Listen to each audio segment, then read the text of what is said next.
Welcome everyone to the Pipeline Power Podcast, powered by RevSurge AI. This show dives deep into real stories behind real businesses, what's working, what's not, and what's coming next in the world of leadership, growth, and strategic information. So, I'm your host, Alex Meisnick. Each week, we talk to founders in the industry, leaders, and what they are building smarter, stronger companies. So today, we are joined here by Michael Roub. He is a managing partner in Inflection 360. It's a company that helps businesses improve performance, maximize value, and they prepare for major inflection points like growth, exits, and acquisitions. So, Michael, thank you for joining me today. Alex, thanks for having me. Appreciate it. Yeah, absolutely. So, why don't we just go into a little bit about your background and what you do at Inflection? I started the company about almost 10 years ago, and I had other incarnations of consulting with people before that. But my background starts with I was a finance, accounting, and marketing majors out of college and business school. I was an investment banker to begin my career. So I've worked with companies at that point on everything from IPOs to debt capital raisings to mergers and acquisitions and corporate restructuring. So that foundationally gave me a lot of background to work with businesses across a variety of industries. I moved into the corporate setting and had finance roles, VP finance roles and emerging companies during the tech dot. Before the bubble burst, I was in that industry and made my way into healthcare over 25 years ago, where I started getting into the operational side of healthcare, and then brought my life back together with doing deals more from in the healthcare arena about 20 years ago, where I started leading up acquisitions at a variety of different healthcare companies. And so then ultimately decided to take that breadth of experience and work with companies, some emerging companies, some startups, and even then have morphed into established companies as well.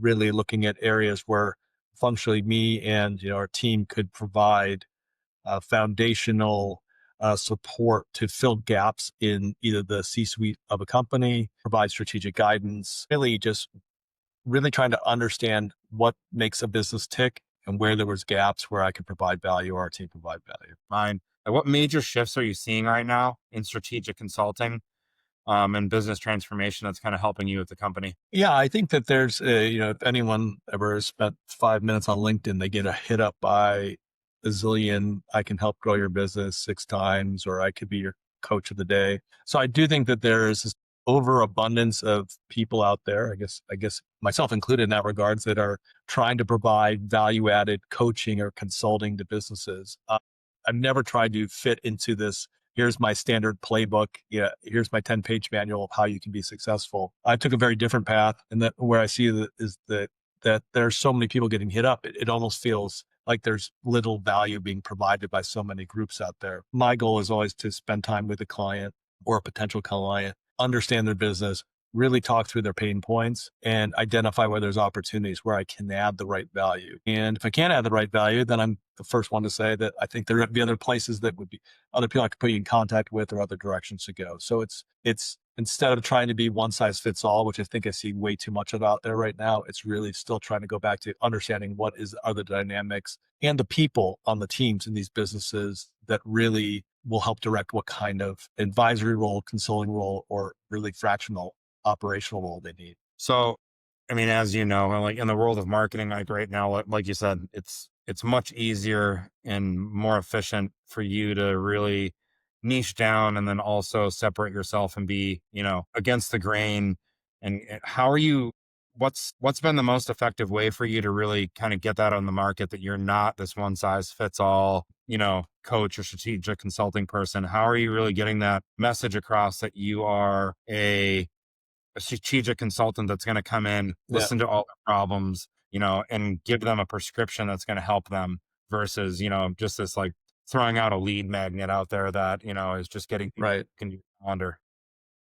Right. Yeah. And I certainly, when I was first starting out, even though my approach, how I was planning to approach companies was different, it certainly probably had that same look and feel of reaching out to a pretty large breadth of business owners. I initially started doing a lot of work in the dental space because I just come out, but I decided to go back on my own. I was working with a lot of emerging dental practices, which can be much more successful businesses than the average person might be aware. But then it's rare, obviously highly relationship driven. I built over my career a lot of relationships with not just operators, but people on the legal side. So law firms that are representing clients that are looking for raising capital. have built those relationships because they know that I can provide a different type of value for their client than just somebody who's coming in. So clearly word of mouth is everyone's best approach. But when that's not really the first pass, it's just that introductory call because I'm really never making really an ask. And I spend a lot of time with clients before I will ever get to a point of coming up with what the structure of right, the contractual or financial structure of any arrangement would be. I hold off until I figure out what we really need to do there and how that can be best supported. Yeah, I think that's a great way to go about. I mean, Yeah. like right now with I've got a couple different companies. One of them, I take an approach to where I get the phone calls, I get the meetings, but then on that first discovery call, I'm going through and asking them questions that probably most people don't to really, Yeah.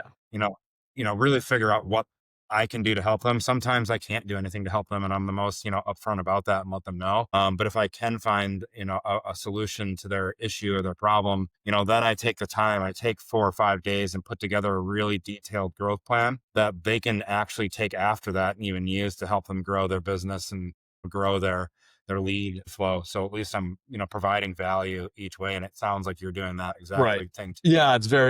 It's a similar approach. If you can't demonstrate that you can add value, why would anyone want to work with somebody if they don't really know that they can actually add values? Yeah, for I sure. think it is imperative to actually demonstrate or add some value. There's the idea of understanding things that could help drive value, but then functionally executing on them too is a whole different levels. You're not always giving up the world's biggest secrets, but if you understand their business, they still need your support to help make some of that operational. And again, if they could do it so easily, they don't need me, then they probably shouldn't be hiring me anyway. So that's totally fine as well. So yeah, I accept that. I was listening to Alex Ramose's like lead. I think it was, I already listened to offers and I was listening to leads today. And that was his one thing. He said the moment that he realized or stopped worrying about giving away his secrets to people and helping them grow their business, the second he gave away his secrets, his business and his life just exploded through leads Yeah. and through sales. Cause you know, Yeah. at the end of the day, I think his business model is set up on like literally helping companies and businesses get to that 3.3 million, mark in a year. And then if they can help 1 million business get to 3 million, obviously after that, they're going to Yeah, give them the opportunity to invest in their business. So it's a great, for sure. business model coming from value and giving. I Um, agree. how are business owners right now rethinking exits, acquisitions, and operational improvement? I still think that there's always the ongoing challenge. I think particularly with exits I think people when they decide that they want to exit, a large percentage of people think it's a given. Hey, I've got a plan. I'm going to exit. Whereas I think about most exit strategies, you have to assume that a transaction's going to fail or not going to be in place or not the right buyer at the right time. I think that's a big component of just understanding that you've got to keep driving the business for actual ongoing growth, whether you're going to be part of it or not. And whether that's taking on capital, whether that's doing a full exit, it's recognizing that you have to be an operator first, doing all the things that you've been doing to get you to that point. I think I'm seeing much better awareness of that now than I'd say going back a decade ago, where I think people just like building it to sell it and flip it tomorrow. I mean, that certainly occurs and that still occurs, but I think creating actual value and sustainable value in the existing business, thankfully seeing more owners, I feel like aligned and understand that it is that deals are not a given, they're an opportunity, and that you need to keep working and not lose sight of the actual business while you're going through a deal process or trying to go through a deal process. Are you seeing do you see or have you been seeing a lot of businesses that are structured the wrong way to even have an exit? I think what I've found is that most businesses, you can restructure, you can do whatever you need. I haven't seen that as a real impediment in things that I look at. There are definitely businesses that are not structured as efficiently as they should from a tax standpoint or anything else. With enough lead time, you can fix just about anything. And the one thing that I think is a misgiving is that people often be like, okay, I want to sell my business now. And they mean like now versus I want to sell my business in 12 to 36 months where you can clean up some of those things where you may have a structural issue. You may have performance issues. I think one thing I've seen in the past when I was particularly on the buy side is I've been in conversations where owners would be like, I really don't think you need these people going forward, these 3 people, but I don't want to fire them. So you could fire them. It's like, Yeah. if you had gotten rid of those people you didn't need, your EBITDA would have been higher. You'd been more profitable. I would have paid more for your business. But because you didn't want to get rid of them, you just lost out on, whatever the multiple was in that deal. It's an 8 times multiple and they have 200,000 in salaries. You just gave up $1.5 million because you didn't want to be the bad guy. Giving them a nice payoff, a nice payday for, an early exit, and you make a lot more money. So I think that's a tough thing when the business is personal, and in particular, it's when you build up their business, that the employees and all that become very personal to them. But recognizing in a day that there's ways to create a win-win where you're still making more money and the people are going to leave the business one way or another, and you can help actually give them a win on the way out the door. Yeah, So that's a that's good the look at it. struggle. Yeah, I mean, it's a hard thing. I mean, getting rid of somebody is For a sure. very emotional event. I mean, for a lot of people. Yeah. What? No, and I get it. Yeah, no, go ahead. Yeah. No, I make it sound like, I don't mean to make it sound so transactional, because I know it's that's why it's saying that year-long process. If you're trying to do everything in a hurry, it's stalling, but you can functionally work through a way to make operational efficiencies, things that will increase your bottom line, which will translate one way or directly or indirectly to the value on the exit. Well, yeah, and also too, if you take the emotion out, it's actually probably going to work better for that person anyway, because you're actually going to help them Yeah. out, be upfront about it. 100%. What is Gary V? What it was not whatever he said some term about being his biggest downfall, or like he thinks a lot of leaders' biggest downfalls is sugarcoating production and sugarcoating things that they should have fixed a long time ago, and then the lack of doing that, it negatively affects that person way longer, and like Yeah. the exits or the termination is much more difficult, unless if they were just upfront and honest about things up before. Yeah. 100%. I agree. What's working really well for you guys right now? It really is playing that more of a fractional role, feeling more of it like an integral part of the team, as opposed to being at a high level. I mean, it's needing to be at a high level, but also getting your hands dirty in the business. I find that really being engaged in more of a day-to-day, or at least a week-to-week capacity, enables you really to see some things when, otherwise, if you're just, like I said, you're just showing up for a monthly call, you're just getting a report of what they're telling you versus really understanding the business. So I think, the more, unfortunately, I'm in my biggest clients right now, that's exactly how it feels. Feel like just part of, really function like part of the team and play a day-to-day role. And it really does help helping execute on the change, not just seeing where there's opportunities, but still being external enough where you're actually able to look at the business, instead of being in, you're able to still look into the business from a different lens. And I think so getting that duality has been a benefit. Well, yeah, I mean, I think that's probably the most value that you provide, is being able to be, subjective and having that outside lens, and not being filtered by certain things or emotions, and really being able to help them from kind of like that third party standpoint, but have that mindset and the mentality that you are a partner, that it is your business and you want to make them succeed. Right. For sure. What are the biggest problems that clients are most excited that you help them solve? Yeah, I think that, when you're so busy running your business and, like I said, you're so deep into it, it's hard to, even if you know that there's ways to do things better, you can't, it's hard to step back and actually execute on, or maybe even properly envision it. And I think one thing is that most businesses, not all, but most people just need a little few tweaks here and there. And those tweaks can unlock massive amounts of value. It might be, you're understaffed in this capacity, this role needs to migrate, you need to be looking at these types of forecasts that might, and that, I think, by just having worked across so many industries over my career, and really just so many different shapes and sizes of companies, been able to lean on that experience, where you can sometimes really quickly see an opportunity that's just being missed just because I haven't lived and built every brick of that business. And I've lived on the other side where I built a business up, and every now and then somebody throws in, somebody external has a comment. You're like, why didn't I,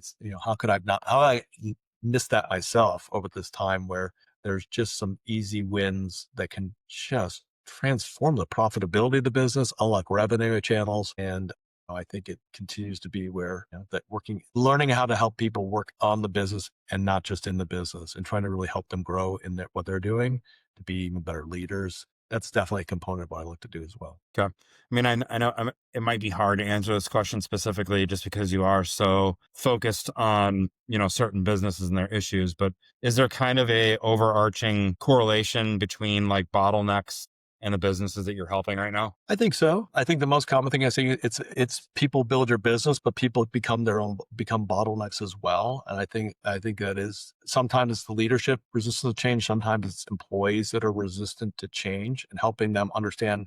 I think it's really hard to get employees to change their behavior or their workflows if they don't understand or see the value of why they should be making the change. And I think so they become bottlenecks unless there's better communication. So I don't know, is the people the bottleneck, or it's more likely the communication related to those people that becomes that bottleneck? And really, it's back to your Gary Vee point is, if you're communicating the communication, it kind of solves a lot of these problems of if somebody's not doing well, how they maybe could do better. But even if they're doing a great job at their job, at their work, how if we make some minor tweaks here, this is why we want to do that, and empowering people to feel like they have a say in what they're doing, but also helping them understand why you're looking at it from your view. If you're sitting in the C-suite and talking down, why you have a view that is inconsistent with what they're seeing on the ground. And then conversely, as an executive, you better be listening to the people who are the ones doing the work day in and day out, because if you're not empowering them to speak up, then you're missing out on a massive opportunity of them seeing opportunities to enhance the business as well. So it all comes down to communication. I think culture in a business is probably one of the most important things. And like you said, Yeah. culture is going to come down from above. And I think the most effective way to do that, like you said, is empowering those Yeah. employees to have a reason or a plan, or like know why you're doing it, or having a reason behind, certain initiatives is like huge. Yeah. Instead of just like telling them this is what we're going to do, Yeah. showing them the 100%. value behind it for sure. Where do you want to see your business in the next like 6 to 12 months? Where are you guys trying to be? Yeah. I really focus less on where I'm trying to be and where I'm trying to want my clients to be, There you I go. guess, which I guess the good news, they work well together. Yeah.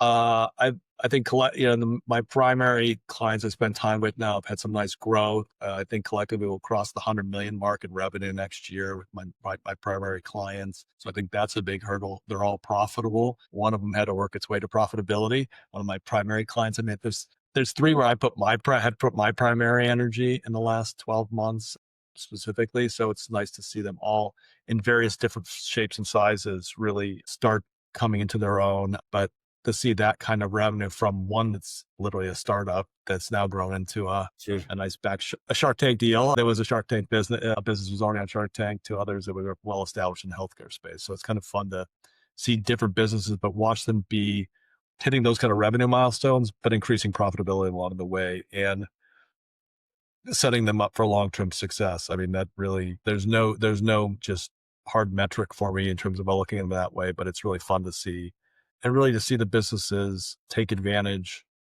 of all that they have built to this point and capitalize on it and moving forward to grow. All right, this might be a hard question. When you're kind of consulting with a company, maybe it's a bigger one, maybe it's a smaller one, like a startup, and you're looking Yeah. at, the operations and all the metrics and everything in the business. If a business can like look at what they're doing on a, let's just say like a monthly basis, what metric would you really focus on to really get the maximum growth? Well, that's a good question because there certainly varies. I think different businesses have slightly different focuses. I think revenue, everyone's paying attention to their top line, but to me, it's, are you getting marginal improvement in the business? 'Cause I mean, I do think that ultimately, some business can access capital while losing tons of money. Most can't, and certainly it's maybe not the most comfortable way to live day to day. So I No. think increasing margins, increasing profitability, and that usually comes from scaling revenue. But are you able to hold costs in the same standpoint and start getting marginal gains? Are you getting the right productivity? You start seeing that. If your headcount doesn't have to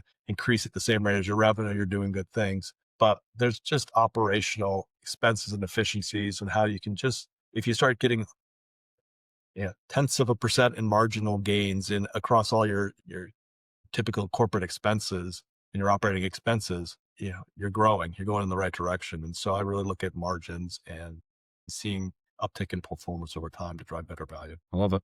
All right. Well, if there is a company out there that is really interested in having you consult or having a quick conversation, what's the best way to like get in touch with you? People can ping me off my website, inflection360.com, or LinkedIn is a great way to hunt me down. I love to talk to people are running their businesses, people have challenges, whether they're going to be a client of mine or not is really, that's great if that works out. But getting to know people and understand what they're doing day to day is always, interesting to me. And if I can provide value, amazing. But yeah, either on LinkedIn under me, Michael Roub, or on my website, squareway.me. Awesome. Well, the conversation was awesome today, Michael. Thank you for joining me. And yeah, I appreciate it. Hey, Alex, thanks for having me. Appreciate it.